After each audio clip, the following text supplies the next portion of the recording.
Welcome to Where Are They Now?, where we reach into the archives of Lenape, Shawnee, Cherokee, and Seneca High Schools and invite selected alumni to share their memories and fill us in on their career paths after commencement. Since Lenape's first graduating class in 1961, Shawnee's in 1972, Cherokee's in 1978, and Seneca's in 2005, over 77,000 individuals have received diplomas from these four schools. Join us now for another Lenape District alumni interview on Where Are They Now? Hello and welcome to another edition of Where Are They Now? I'm Mark Sonsini, a 1996 graduate of Cherokee High School, and today we'll be talking with a Lenape alumnus from the class of 1989. He is a motivational speaker focusing on financial literacy. Joining us today from Houston, Texas, I'd like to welcome Mario Henry to the show. Mario, welcome. Well, thank you very much for inviting me. I appreciate that. Yeah, great to have you here today. I'm excited to hear about your career since Lenape High School. But first, let's go back and look at your time at Lenape for a little bit. You grew up in Mount Laurel, correct? Yes. All right. Grew up there from 7 all the way up until I graduated. Okay. And any siblings that went to Lenape with you? Yeah, my brother came out in 81. Okay. He actually was my inspiration for sports because he was such a great basketball player there. Okay, great. Let's talk about some of your activities while at Lenape. You were involved in the African American Club? Yes. Tell me what that experience was like for you. Well, I mean, Lenape probably only had about 110 black people in their school at the time. We actually had some members of the club that wasn't African American, but they wanted to learn more about the culture. So it was pretty cool, getting a chance to be able to be in an area to where you're probably about 1% of the school's population. So it was a camaraderie. We were kind of close, so it was cool. Yeah, and that club's still around today, and I think it's probably quite a bit bigger as far as membership than it was maybe back then. Definitely a lot bigger than when I was there. Yeah. And you're also involved in sports, football and track here at Lenape. You were a all Burlington County for both football and track. Football, you were actually ended up being All-American. But when you started out freshman year, that maybe didn't look like that was going to be the case at that time. Tell me about the beginning of your football career here at Lenape. I might have been one of the worst high school football players in history my freshman year, but I had raw talent. I was kind of fast, but I was real skinny. I was about 110 pounds my freshman year. I never played the sport in my life, and I was young for my age. I was 13, turning 14 my freshman year in high school. So it was a year behind everybody else. So it was pretty rough being four-string running back. We went 9-0, which was pretty cool, but it was a very humbling experience because most of the time, unless I was doing special teams, I was on the bench. Okay. And at that time, as you said, you started out as running back and eventually you moved to receiver, correct? I used to play baseball growing up, so I played center field, which catches the ball and you run, and so It was a natural progression. So went to Penn State football camp my freshman year with a lot of my teammates. And for whatever reason, I said, you know what, I didn't really like that running back thing too much. Let me go over to the wide receiver side. And it was just natural. It was a very natural fit. I felt good. And I think we were horrible my sophomore year. I think we were 0-9. I know we were 0-9. And I think that it was to a certain point to where we were losing. It was 5 or 6 games in, and then they put me in. They just said, what do we have to lose? They put me in, and I caught a touchdown, and I did pretty good. And then the very next week, we were playing Holy Cross. I broke my ankle in the homecoming game. I was out my sophomore year, and then junior year came, and then that's when things started to materialize for me. So junior year was really your breakout year. And how did the team do in your junior and senior years? 1-8. Or 1-8 our junior year, but I led the county in receptions. And our senior year, we turned it around and we were 7-2 when we won the Burlington County championships. And it was funny We were actually, the whole team was at Cherokee High School to watch Pemberton beat Cherokee, and when they beat them, we were celebrating because we won the county championship at that game. So it was wild. That's very interesting. So at what point did you sort of think, as far as your football career, I might be able to go somewhere with this. I might be able to play, Division I in college and maybe, other aspirations. At what point did that start coming into your mind? I think as my body started to mature, I gained probably about, I'd say about 30 pounds over the summer between my sophomore and junior year. I grew about 4 inches. I was going through puberty, and I started getting a lot faster in track. I set the high school 110 meter high hurdle record my sophomore year. Okay. And then rebroke it a couple times, and then I started getting attention. And then my junior year, I got a letter from UCLA and Purdue, and I realized, I said, wow, okay, some people are starting to recognize me. Yeah. And it got crazy. By my senior year, I had close to about 150 offers. Wow. And it was when any of our track meets, you could see Joe Paterno at the track meet. You could see the head coach at Georgia Tech. Bobby Bowden came to Lenape from Florida State, because it wasn't just me during that time. There was Alonzo Spellman, who was an All-American, and then there was Irv Smith, and we were probably within 15 miles of each other. So they would recruit, they would come up there and hit the triangle, hit all of us. And then we had some good guys in our county as well. So that helped, yeah. And we'll get into more about your football career a little bit later, but we do want to mention in 2022, you were inducted into the Lenape High School Athletic Hall of Fame. That must have been quite an honor for you. Tell me about that. Yeah, I guess my ego is hurting a little bit, because I was like, why am I not in there?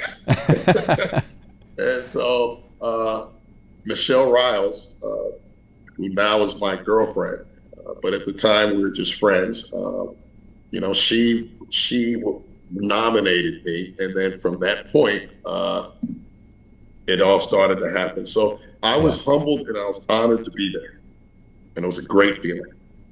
That's terrific. Okay, so let's talk about some of the teachers that had an impact on you here at Lenape. One was the late Archie Stallcup, who was your coach for football. Tell me about him and the impact he had on you. He was probably one of the top 10 people that influenced my life. I love that guy. He's like a second father. And he always taught football, but he also taught life at the same time. It's pretty hard to motivate a team that's 1-8 and 0-9. Yeah. Every single week, he always had something that he would do to hang on. Between that, Mary Jane was very influential. I wasn't one of the people that was always hanging in our office and everything, but she was always kind to me. She always gave me good encouragement whenever there was a game. She always had something good that she had to say. Yeah. Mr. Art Carney, who was a history teacher, he was our English teacher, I'm sorry. He fought for me pretty hard, because it was a big thing that happened, my senior year, to where my grades weren't that good my freshman and sophomore year. I didn't really take school that serious, and I was almost a Prop 48, meaning that I didn't have the core GPA to be able to, where I'd have to sit out a year. Okay. And there was, in my opinion, I believe it was a conspiracy, because I needed 1B, and I had 3 teachers I had a 79.5, and nobody would give me that half a point. So Richard Driscoll, the former principal, Carney, Kiki Constantinos, and Archie Stallcup, they all met with me. Of course, I got lambasted for putting myself in that situation to begin with. Sure. But Mr. Carney, he overruled that English department, and I had to write a 10-page term paper on the dangers of use of drugs, and I got the half a point.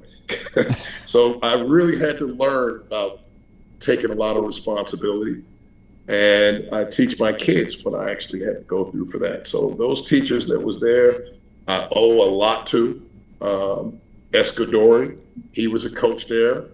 He was a newer coach. but the guy was just a phenomenal person. Ed Witzak was very influential for me, even though he had me on the bench, and Len Westman as well. They were just good people and really influential as far as what that was, you know. And there was a lot of positive people. I didn't have Dave Murphy as a teacher, but he was he always gave me some type of good word when he saw me walking in the hallway. I'm almost going to feel funny if I start naming everybody because there were so many people that was influential for me, you know. But I'll just say that Lenape had a very good core of teachers that was there, very good people. And there was some I didn't like, but now I'm older, I can look at it a little bit different as far as my experience. Sure. And that's important for a kid, you know, early teenage kid, and to have those people that are, you know, there to make connections with you and look out for you. That's important in helping you mature and, you know, any student mature and grow up at that time. So that's good. Absolutely. I was very immature at that age. You know, I felt like I had something to prove. I had a chip on my shoulder, I guess, from the earlier years where I was picked on for being skinny and everything like that. So I probably had a big head my junior and senior year, almost like I was pretty defiant, but it was not I guess I had to be able to give myself some motivation, almost like you hear Michael Jordan or Kobe Bryant saying, I just need that little something. Right. And that's what I did. And some other special memories from Lenape were the friends you made too, correct? Tell me about good times that you had with friends, and some of them you still keep in contact with, right? Well, when I was in school, you know, Chris Stallcup, who was Archie Stallcup's son, who passed away last 2 years ago. You know, Marvin LSL, those are my best friends when I was there. I can't count the amount of weekends and everything like that I'll be at Marvin's house. Marvin was older than me, so he was able to drive earlier than me. So he would pick me up every day, take me to school and everything like that, and took me to South Street, and we hung out. So it was a good experience. And in the senior directory, in the yearbook, one of your goal was to be an NFL All-Pro. So clearly you were thinking ahead at that point. You didn't quite get there, but as we'll talk about in a little bit, you got to the NFL, so that's quite an accomplishment. So you weren't too far off there. I got a taste of it. I don't really hold those laurels too high because I didn't really get in. I did mostly special teams when I was active, and I was inactive most of the time. I don't feel like I always felt that I didn't get my due, but I get it now. You know, I think sometimes you got to be able to recognize when some things are in your cards and when some things aren't. I'm appreciative that I at least was able to wear the uniform, wear the shield, part of the alumni, and can actually say that I did it. Yeah, absolutely. Something to be proud of. Okay, before we get more into that, let's talk about immediately after Lenape graduation, and you head off to University of South Carolina in '89. That was on football scholarship, correct? Yes, I was there, and I had to sit out the first year because I was redshirted. So I was redshirted in track and football. Okay. It was a big culture shock for me. I've never been down south before, and we came from a wishbone offense. So, you know, that offense was probably 30, 40 years past its prime. Probably not 30 years. I'm messing around. Probably about 10 years past its prime. Okay. So we got to the college. They were running pro offense. So my football IQ was very, very low. So it was a rough culture shock. And so after 2 years, I decided to transfer to come back to New Jersey. Okay. And you come back to Rutgers University, and you're studying African American studies and psychology along with playing Division I football. What was your experience at Rutgers like, and was that a better fit for you? I lost a year eligibility again because I transferred. Now they have a portal to where you don't lose any time. But back then I lost my redshirt sophomore year. So I only had my redshirt junior year and redshirt senior year. So my redshirt junior year, I had two guys in front of me. And my senior year was the only year I was able to start. And so, it was hard because I wanted to get the ball thrown to me more. Sure. I did get a very good memory there. I'm part of one of the top 100 finishes in college football history. We came back from Virginia Tech and beat them 50-49, and I had a 43-yard bomb thrown to me, and I had about three guys on me, and I caught it. And I only had 9 catches that my junior year, and that was one of them. So that Wow. really feels good to know I'm part of Rutgers history on that. Yeah, that's awesome. So you graduate from Rutgers, and then tell me about the experience of getting to the NFL and where you ended up there first with the Patriots. Tell us about that. Well, my senior year, I didn't have a whole lot of stats, but I did a lot better than my junior year. And when we Okay. played University of Miami, I had a pretty good game, had a touchdown, and that was a very good University of Miami team. A young Ray Lewis was there. The Rock was playing. Bob Marley's son, who was a beast at inside linebacker. Warren Sapp was there. Okay. So they had a gargantuan team at that Yeah, point. sure. I did well. And so I think that caught the eyes of some NFL scouts. I started to see some more NFL scouts at our practices. Then I got an invite to the combine, and probably made one of the biggest mistakes of my life when I was there. I had the fastest seed time in the country. I had a seed time of 4.3 flat. And I was dependent upon my agent to bring me some Nike Huaraches to run my 40 time in. Okay. And I wear a size 12, and the guy shows up, and it was snowing in Indianapolis. He shows up with the size 13. Ooh. And I had to run the 40, and my 4.3 flat seed time ended up being a 4.5. My draft Wow. stock left. I think I was supposed to jump like a 41-inch vertical, which was about normal for me. I only did a 38, which was pretty good. But it didn't cover my intangibles. I was very fast going forward, but my lateral quickness wasn't that great. So I wasn't graded that high, and I had to watch the whole NFL draft in '94 and had my phone constantly ring. And that's why I hate the Cowboys to this day, because they called me like 3 times during the draft saying that they're about to select me, and they didn't. Because when you playing, you're not a fan anymore. You don't care what team you're on because it's a job.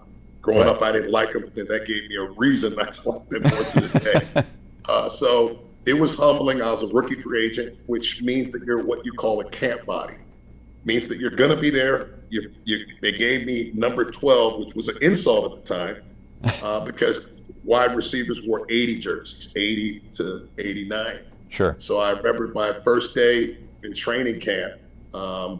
I read the USA Today, and they had the New England Patriots, and they had all the people, and they had Mario Henry, fast receiver from Rutgers University, but probably won't make the team. So I'm reading that. I'm like, that's kind of cold. We read these things, guys. Right. So I was there. Bill Parcells was not one of my favorite people. I'll never forget, we were playing the Rams, and I was complaining because we were playing the Saints the week before, and I didn't really get in. And I was complaining to my receiver coach, and Parcells says in front of the whole team before we're about to play the Rams, Mario, you're going to start this game, and we're going to throw you 3 balls. And if you drop any of them, you're cut. And the first play of the game is going to be an 18-yard comeback. He said that Friday night, and I had to go into the game Saturday. And all night long, all I kept on thinking, he says, and if you don't run the correct, and I was like, why is this guy calling me out in front of all these guys? He says, if you run 17 yards, I'm going to cut you. If you run 19 yards, I'm going to cut you. And so I ran. I was looking down at the yard marks when I do. I was hoping the quarterback was going to get sacked. And he didn't. The ball was thrown, but I guess I was so locked in, the ball was in slow motion, so I couldn't help but catch the ball. And, Parcells was kind of a dream killer. He's like, why you have to make it look so hard? Because I didn't try to run after I caught it. I was so scared of doing anything wrong. I just caught it, fell down, and then I caught the other 2. And then from that point right there, I felt so empowered, because I said that nobody in life can ever intimidate me other than myself. that nobody from the outside can be able to keep me from doing anything that I ever want to do, because that guy dared me in front of everybody. And then he even told me, he says, "Oh, and don't worry about it. There'll only be 80,000 people watching you." So it was only me. You know, I couldn't call. I called my parents. What are they going to tell me? "Hey, we're just proud of you." And my friend, "Hey, man, you're lucky you're there." My teammates was only worried about themselves. Right. And then the veterans didn't care because they were on the team already. Yeah. So I learned a lot about life at that moment.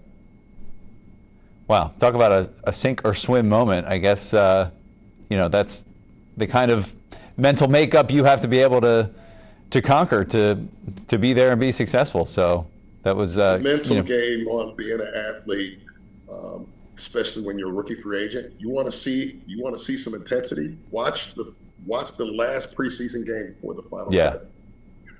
There's more intensity there, right, in the third and fourth quarter than the Super Bowl, because those guys' lives depend upon that. Yep, last chance. So, well, good for you that you came through with that. And you mentioned that you wore number 12, and now that number is retired, as you were the last one to wear it before Tom Brady. So that's an interesting fact. Scrub, right? No, I was so honored to watch that man's career. And it was like I felt a connection with him, because he was disrespected, 199th pick, and did everybody that he just did what I wanted to do. Right. And so I always respected Tom for that. And I reached out to him a couple of times, and I remember when they came. Robert Kraft is a good dude, man. Anybody that played for the Patriots, you are alumni. You could go to any event that you want to. So when they came to Houston for the Super Bowl, I met Gronkowski, and he was a good dude, and he was laughing when I said, I wore 12 before Brady, and he was like, "Wow, man, you wore 87 before Ben Coates." So, it was good, man. It was good. It was good, and it feels great to say that, I'm gonna have an NFL retired jersey, and I'm on the jersey. That's great. Okay, so you're with the Patriots, 94, 95, and then you spend some time with the Bills and the Falcons as well, right? I got cut, and then I was stuck because people were unloading the roster. And back then, there was no internet, there was no emails, there was no YouTube. So I had to I came to Lenape, came to your department, and they made me a highlight tape. I thank you guys immensely for that. That was back in 2000. And Lenape created it. They gave me the videotape, typed my name on it, and I was mailing tapes out. And I get a call from the Bills, probably like October. I finished out with them. I didn't know their playbook. That K-gun offense was very difficult to learn mid-season. Yeah. But I made another mistake because my brother was in Atlanta. I worshiped my brother. So the Falcons wanted me to offer me double the money. And I went there because they were running a run and shoot offense, which is 4 receivers starting at the same time. So the Bills, John Butler, rest in peace, the GM there, guaranteed me a roster spot if I re-signed, and I didn't. I went to Atlanta. Things didn't work out in Atlanta. Crazy story. Was a guy named Jeff George, who was the quarterback at the time. He gets in this big blow-up argument with June Jones, who was the head coach, and he suspended him, but he didn't cut him. So they had to bring in another person, and then I was low man on the totem pole, so I was released. Then I tried to go back to the Bills, and they're like, "Nah, man, you chose them over us." Right. So I didn't have any leverage, and then I couldn't get back in. I went to Jack Elway, brought me into Denver 3 times, and I did well. And I'll never forget, and I always appreciate Jack, rest in peace, for this. He said, "You know what?" He says, "You're in a bad quandary because we want to take the chance on you, but whoever takes the chance on you, if you don't do what it is, then they're going to be like, why'd you give this guy a chance?" Right. I was like, "Then why you brought me in so many times?" And so, so then there was that, and then Andy Reid really gave me a lot of encouragement when I worked out with the Eagles. They didn't sign me because I didn't do punt return. Okay. I wasn't going to lie and act like I could. Not in Philadelphia, not with them fans. Right. So They end up signing a guy named Mark Say, who didn't do that well. I might as well just try to come. But I have nothing but good to say about Andy Reid. He just sat down. He said, "Man, forget about this football." He took off his glasses and just talked to me and said, "Man, I know how hard it is for you right now." He said, "But don't let any other team determine your self-worth. No matter how many times you get rejected, I know it's going to be hard on you and everything." This was after he selected Mark Sack. And he didn't have to do that. Yeah. The head scout could have just told me whatever, but Andy Sure. looked at me dead in the eye, and we had a conversation. And I thank him to this day for that. All right, so you also spent some time in the World Football League, the Canadian Football League, Arena Football League, the XFL. So you played in a lot of different places. You played, in Europe for a time, and did that take a toll on you, like moving around so much, or was it just like, I want to stay in this as long as I can? I wanted to ride this thing till the wheels fell off because I didn't want to be my age and wonder could I have made it? There's times every once in a while I watch an NFL game and be like, how did that guy drop that? That was an easy pass. If I'd have dropped that, I'd have got cut. Right. Sometimes I do that, but as I get older, I'm doing that a little bit less. When I got cut the last time, I didn't watch an NFL game for 6 years. So I hated the Patriots. Hated them because I felt like they did me bad. Yeah. But in 2010, I had a family member graduate from Harvard with her MBA, and my sons were young at the time, and they asked me if they could see the stadium. And I reluctantly called my connect there, and he was like, "Yeah, Mario, come on," and then treated my kids great when I was there, and you would have thought that I was like the leading receiver in their history. Yeah. And then I couldn't help but say, you know what? This was my first job.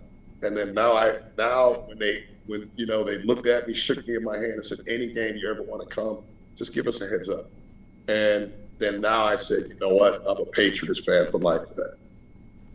That's nice. Yeah. It's the other leagues that I played in, though. I played in leagues you never even heard of before. I played in leagues that had less people in the stands than the high school games. You hear individual conversations while the game was playing. So yeah, I had it, and that's the tenacity helped me in business. It helped me survive. Yeah, it helped me survive some real tough times. But yeah, when I played in Barcelona, it was probably one of the best experiences that I ever had in my life. Was in Dusseldorf and Edinburgh and London, and all just playing the game. So I kept on going with the focus, and I thought the NFL and getting back to the NFL would make my life, and it didn't. I still did okay. Yeah. So you talked about the tenacity helping you get through some tough times, and you were about 28 or 29. You retired from football, and you fell in some hard times, and absolutely. And you were homeless for a time. Tell us about how that happened and what happened to you.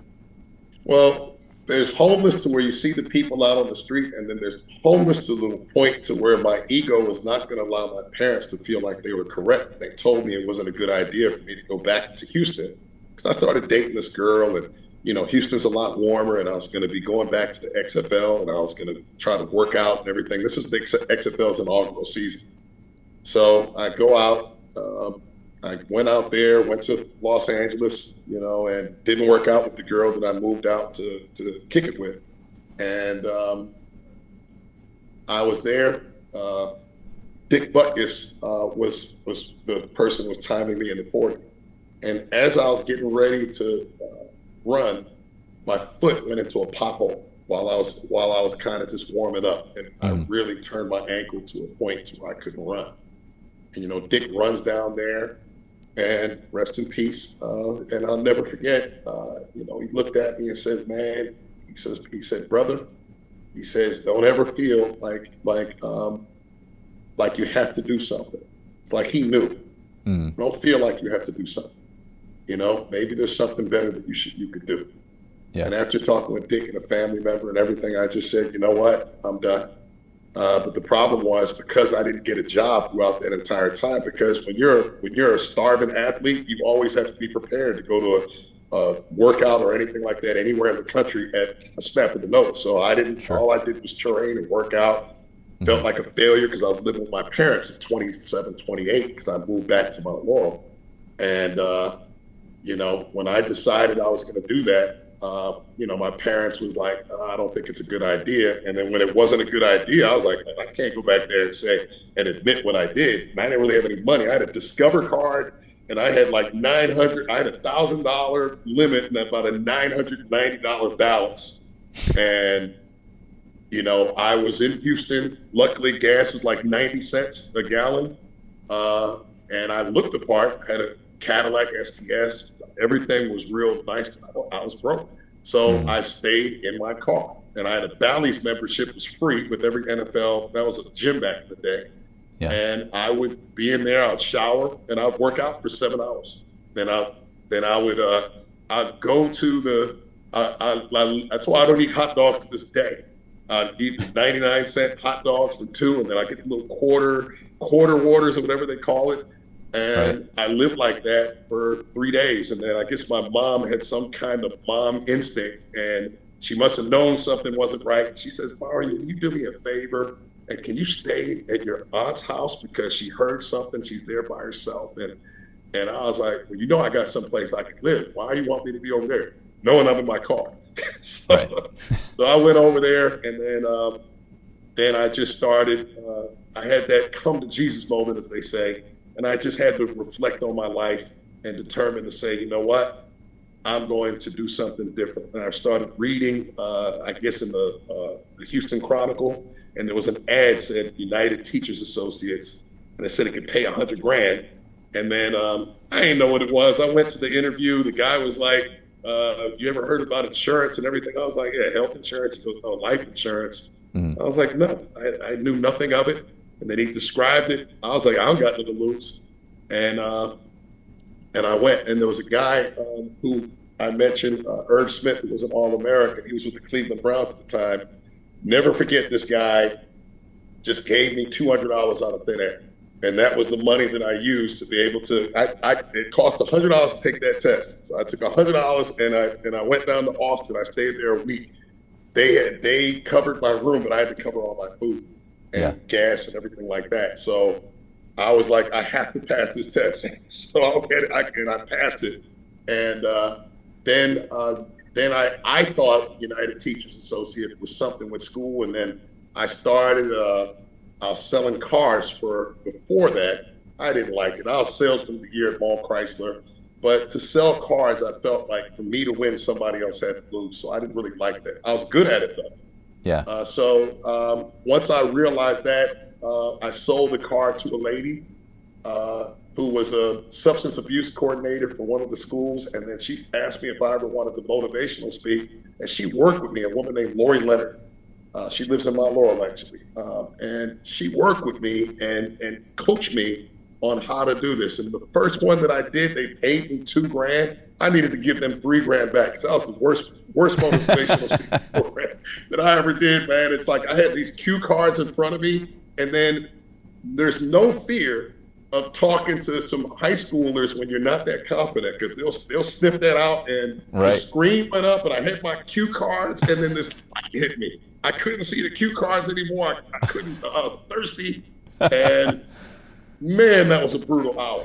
But then the second one I did, I felt a lot better. And then it became, that was 1999. And now I'm 2020. I just did one in Southside Chicago a few months ago.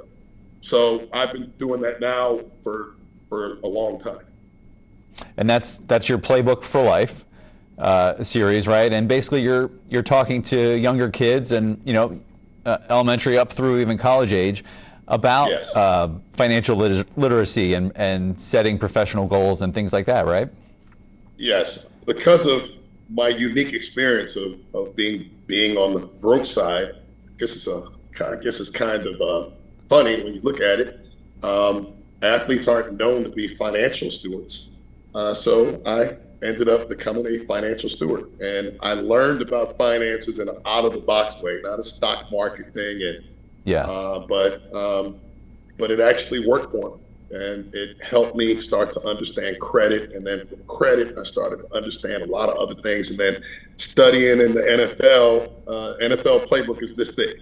So you have to learn on the snap of the ball, a wide receiver can be able to do 4 or 5 different patterns. I'd hate to be a quarterback because they have to know every single thing that's there. That used to trip me out. I was like, I only got to know my one thing and it's hard. So always give a lot of respect to quarterbacks. But so it was something to where I felt like now I need to coach. Now I need to coach people. Right. And financial literacy, I wanted to teach that for the students. Teachers as well. Teachers have some of the worst financial habits that are known out of the 20-something years I've done this.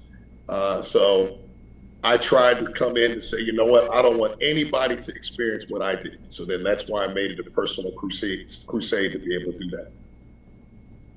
And you talk about your unique experience, and what it is definitely unique, but in the world of professional football, it's not that unique as far as 80% of us. yeah. 75 to 80% of players within a couple of years after retirement, they're in a similar situation, right? Well, you know what? I did a story on CNBC probably back in 2017. They interviewed me. And they wanted to know why athletes turn out like that, just like what you just mentioned. And I said, you know what? That's a snapshot because our whole career is advanced.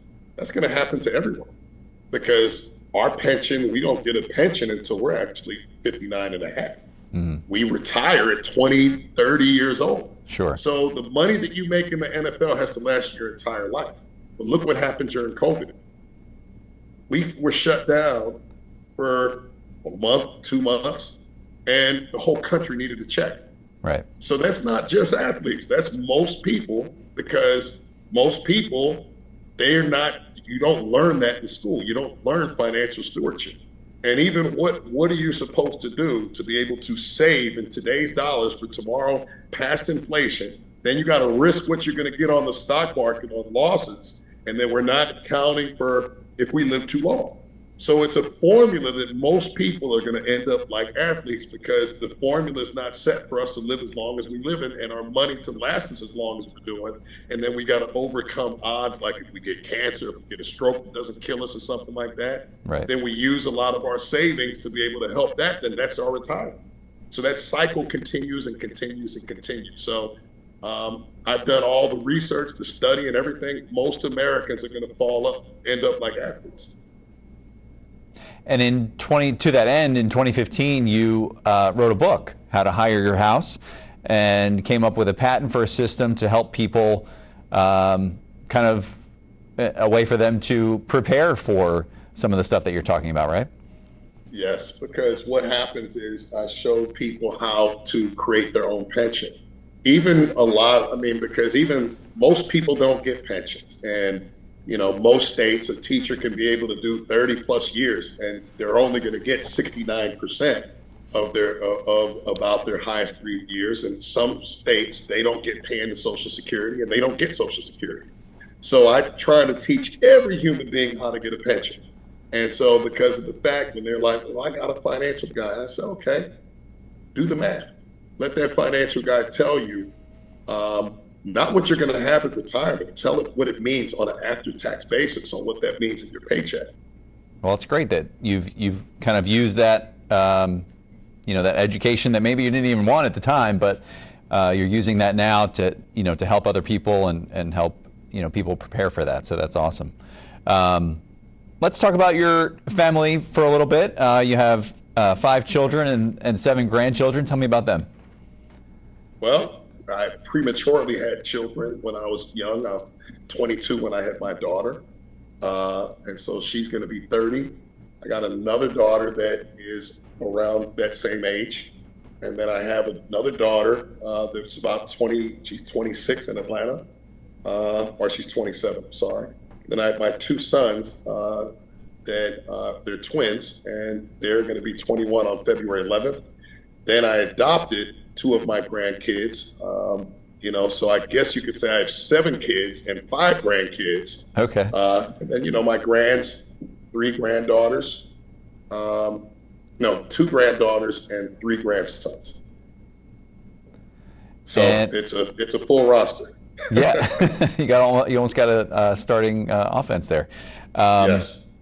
and then you mentioned a couple of times as we've been talking, your brother was a big influence on you. Unfortunately, he passed in 2022. Tell me about him. Well, my brother was the guiding light for him. He was like, I was Richie Cunningham and he was Fonzie. He was the guy I looked up to. I got more excited when people told me stories about my brother than me telling a story about myself. Mm-hmm. So I made my brother somebody that was just, everything that I looked at. Even as an adult, we had argued, debate, things like that. But make no mistake, behind the scenes, I always thought of my brother. So he pretty much had a aortic, what they call it, aortic abdominal aneurysm. So he passed in his sleep. And so it's something to where I feel like now I'm not just living for myself, I'm living for him. Yeah. And I'm constantly thinking of things that he tells me. And, I can always tell people, man, always appreciate everybody in your life because, this thing that we're in is like musical chairs. When that music stops, we're sitting down, but somebody's not going to get that seat. Yeah. So, when you look at things, you can be mad at your family and everything. Of course, if they're toxic, you don't force that. But, you just got to appreciate people. And that's what I learned a lot through the last year. I feel like I've grown more in this last year than my other 51 years combined. Yeah, that's good advice, definitely. Some of your interests outside of work and other things, you like to exercise and travel. And what's your favorite place that you've been to? Well, favorite place that I've been to so far, it's probably a tie between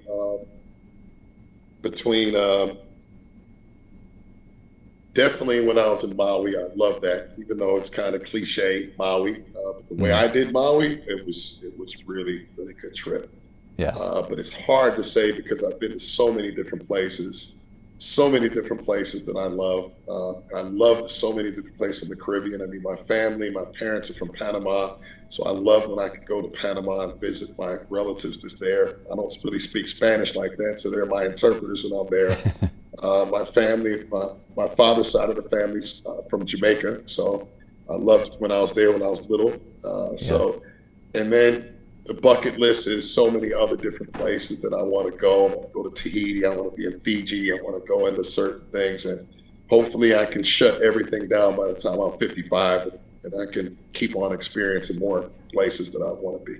Definitely. So you're definitely a warm weather guy. Oh yeah. I was born in Chicago. I lived in Michigan in my formative years, like Michigan near Canada, Michigan. So It's cold. Yep. Then I was in Jersey. Then I played in New England. Then I played in Buffalo. I was like, man, that's why I went to Atlanta, because of my brother, and it was too cold in Buffalo. You've had your fill of the snow and the cold. I hear you. Oh, yeah, I'm done, man. You're also a video gamer in your spare time. I'm not as much of a gamer as my sons. Okay. But I have to make sure that everything that I'm doing is kind of running on its own because my competitive nature. I'll be playing Call of Duty all throughout the night, and then, with the headphones, talking smack to people, and I love Madden. Like, of course, yeah. I love Madden, and I actually was in the video game Madden 95, so that was pretty cool to actually see yourself on a video game. But they kind of made my characters sorry because they made them fast. Okay. 15 was the highest speed they had back then before they changed it to 1 to 100. So they had my character 14. All right, that's not too bad. So tell us plans for the future. What's on the horizon for you? Right now, I'm going to be working with JP Morgan Chase, and we're getting a $100 million credit facility, and we are going to end the homeless crisis that you see that's going on, especially in a lot of these Western cities. So we're going to be starting out getting about $70 million worth of prefab shipping containers that would have shower, climate control, a bathroom, a kitchenette, a bed.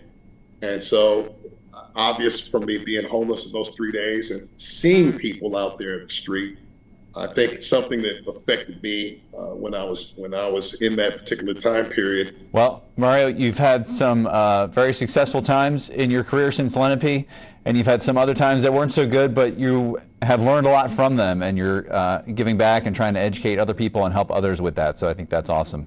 Thank you so much for being here today. It was great catching up with you. Absolutely, man. You only fail when you quit.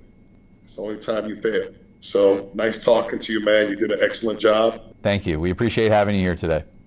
Take care. And that's all for this episode of Where Are They Now? For other Lenape District alumnus interviews, check us out online at youtube.com/Lenape District TV. Thanks for joining us, and we'll see you next time.